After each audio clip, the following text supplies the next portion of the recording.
There's a headline that quietly appeared in the business pages recently.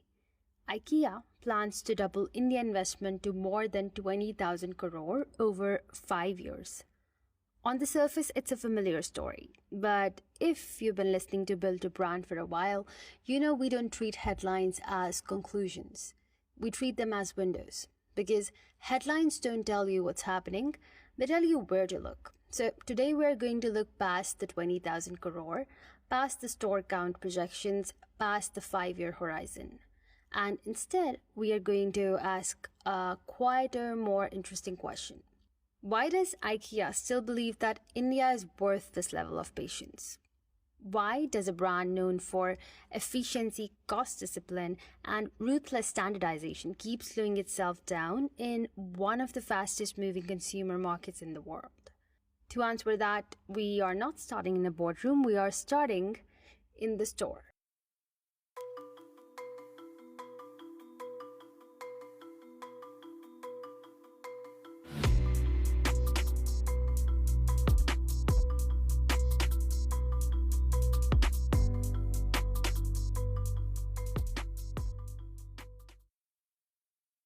Imagine this. You don't walk into an IKEA store. You cross a threshold. The outside world is noisy, compressed, chaotic. Traffic, hoardings, heat, notifications. And then suddenly, you are inside a controlled narrative. The ceiling rises. The lighting softens. The pace changes. This is not accidental. IKEA stores are designed like one-way stories. You don't browse, you progress. The arrows on the floor aren't suggestions. They are choreography. You move from living rooms to bedrooms to kitchens, not because you need furniture, but because IKEA wants to show you a life sequence. A first apartment, a growing family, a shared home, a downsizing moment. You are not shopping for products, you are being walked through possible futures. Notice how rarely price hits you first. A 540 square foot apartment mocked up in full detail. Curtains slightly open, a plant casually placed near a window that doesn't exist. This is IKEA's quiet magic trick. This is where IKEA differs from almost every other retailer. Most stores are comparative. IKEA is immersive. Comparative retail says, here are 5 tables, choose one. IKEA says, here is a breakfast you haven't had yet. The plates are set, the chairs are pulled out slightly as if someone just stood up. There is a child throwing tape to the wall. Nothing here feels staged, everything feels mid-moment.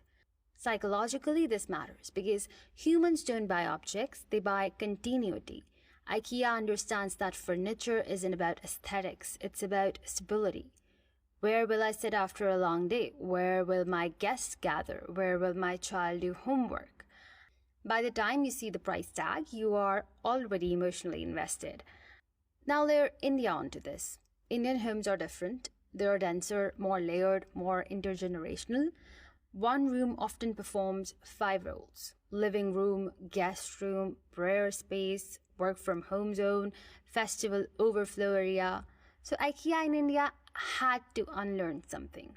Globally, IKEA teaches people how to live. In India, it had to listen first. You'll notice deeper storage solutions. Beds with hydraulic lifts, sofas that convert quickly, dining tables that fold, stretch, adapt. This isn't localization for optics, it's structural. Because in India, furniture doesn't just sit, it serves. And IKEA's walkthrough reflects that. The flow is slower, the storytelling more explicit. This is a brand learning to speak a new domestic language. Eventually, the guided path dissolves. You reach the marketplace. This is where the spell breaks, deliberately. Now it's baskets, price tags, impulse hooks, candles, textiles, containers. This is IKEA's release valve. After an hour of emotional immersion, the brand lets you play. You didn't plan to buy 12 tea light candles, but now they are in your bag. Not because you need them, but because they feel like a souvenir from a life you just visited. And then comes the warehouse. Flat packs, tall racks, self-service. This is where IKEA reveals its real genius. Most brands hide their backend. IKEA makes you participate in it. You see the boxes, you lift them, you load them. The branding is saying, we are affordable because we don't pretend. You are not just a customer, you are a collaborator, and collaboration builds ownership. To understand why IKEA works this way, we need to rewind. Not to a design studio, not to a retail lab, but to rural Sweden in the 1940s. Ingvar Kamprad was 17 years old when he started IKEA. And IKEA didn't begin with furniture, it began with frustration. Post-war Sweden was expensive. Furniture was heavy, delivery was painful, middle-class households were priced out of good design. Kamprad saw an opportunity, but more importantly, he saw an inefficiency.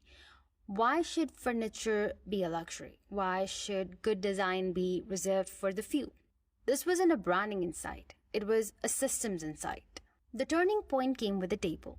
Legend has it that frustrated employee removed the legs of a table to fit it into a car, and suddenly everything clicked. Furniture didn't need to travel assembled. It needed to travel intelligently. Flat pack furniture meant lower costs, easier transport, wider access. But it also meant something deeper. It meant IKEA could scale belief, not just products. The belief that design could be democratic, customers are capable, simplicity is powerful. IKEA wasn't selling furniture anymore, it was selling participation. As IKEA expanded globally, something unusual happened. It didn't drift upscale. Most brands do. Success creates temptation, better materials, higher margins, smaller audiences. IKEA resisted, not because it couldn't go premium, but because premium would break the belief system. Flat pack isn't a compromise at IKEA. It's a moral stance. So the brand doubled down on cost engineering, design restraint, supply chain mastery. Every curve shaved, every screw standardized, every process questioned. Not to make furniture cheaper, but to make life more accessible. Which brings us back to the headline. 2,000 crore, 5 years, no rush. IKEA didn't enter India early, and when it entered, it didn't flood the market. The store format had to adapt, the supply chain had to localize, the price logic had to survive Indian comparison culture. And IKEA knew something important. If the belief lands, the scale will follow, which is why the investment isn't just in stores, it's in patience. There is one object in IKEA that carries this entire philosophy. It's not flashy, it doesn't shout. It sits quietly in the catalog, the lac table. In the next segment, we are going to take this table apart, literally and metaphorically. Its structure, its material science, its economics, its cultural afterlife. Because if you understand the lac table, you understand IKEA. If you understand IKEA, you understand why that headline isn't about investment at all. It's about belief still unfolding.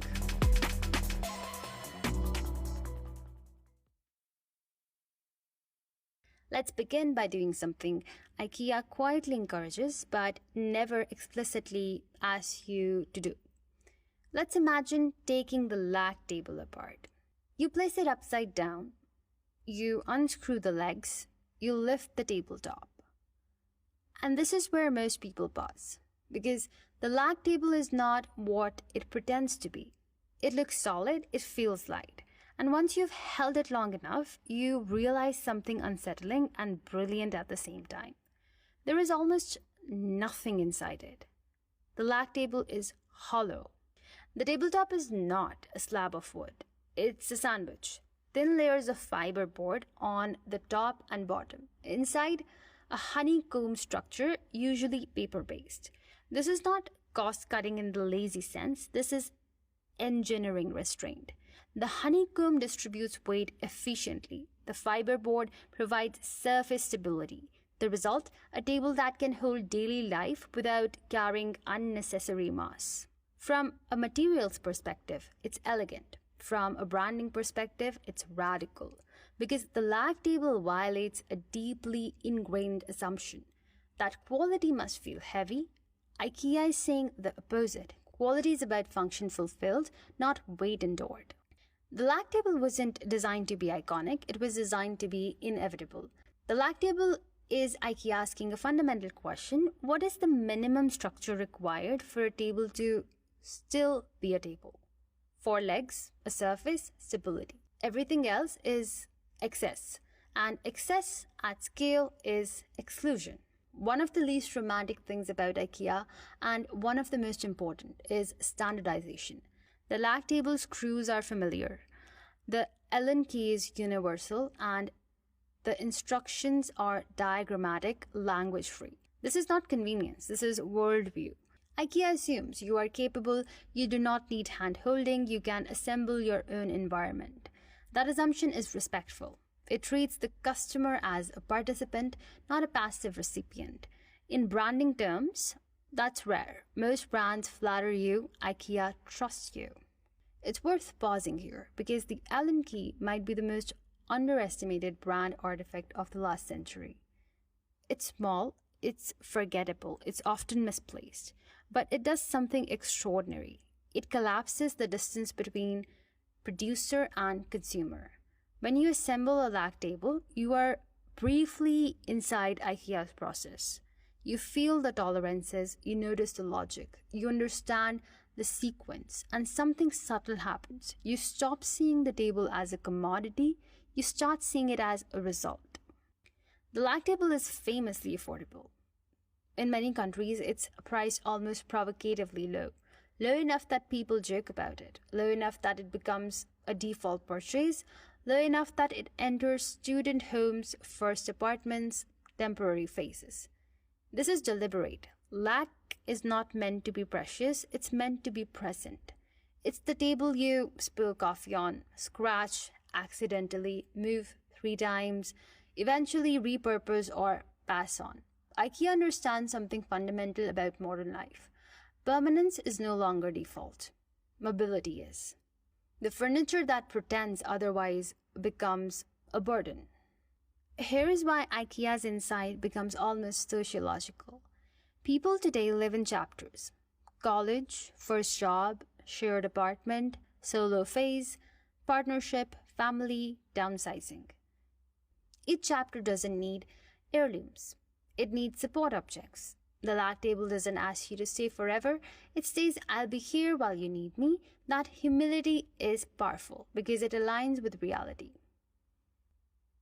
Now bring this back to India. Urban India is in flux. Homes are smaller, renting is common, mobility is increasing. Nuclear households are growing. The lag table fits this moment perfectly. It doesn't demand commitment. It adapts to space constraints. This is why IKEA's India bet isn't about transplanting Scandinavian living. It's about aligning with transitional lives. 2,000 crore isn't being invested in furniture, it's being invested in relevance. If you had to reduce the lag table's USP to one sentence, it wouldn't be about price. It would be this: the lag table respects your impermanence. It doesn't judge how long you'll keep it. It doesn't ask to be treasured. It doesn't pretend to be timeless. It just shows up, does its job, and gets out of the way. That is incredibly mature brand stance. Most brands want to be loved. IKEA wants to be useful. Love follows usefulness, not the other way around. The lag table is not iconic because it's beautiful. It's iconic because it's honest. So when you read that headline again, IKEA plans to double India investment to more than 2,000 crore over 5 years, read it differently. This isn't a retail expansion story, it's a belief expansion story. IKEA is doubling down on the idea that people don't need more things, they need better systems. They need brands that understand transition, and India, more than most markets, is a country in motion. IKEA doesn't sell furniture, it sells permission to begin, freedom to change, relief from permanence. The store walkthrough shows you a life. The flat pack lets you build it. The lag table reminds you it's okay if it doesn't last forever. That's not retail, that's empathy engineered at scale.